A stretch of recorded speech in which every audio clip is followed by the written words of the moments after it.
Hello everyone, today I'll show you how to fix or adjust paragraph spacing on your PDF file using Wondershare PDF element. Open your PDF file with Wondershare PDF element. Now click on this edit option. Now select edit text option, click on this down arrow and select text. Now put your mouse cursor on this paragraph and click on this right sidebar properties option and this paragraph spacing option, and you can increase decrease this paragraph spacing and say this.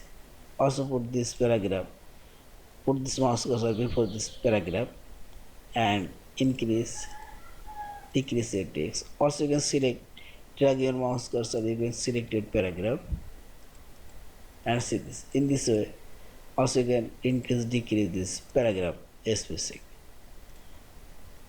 In this way you can adjust your paragraph spacing.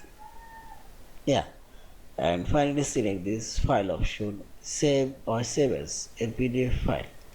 Thank you for watching. Please subscribe, like, share and comments.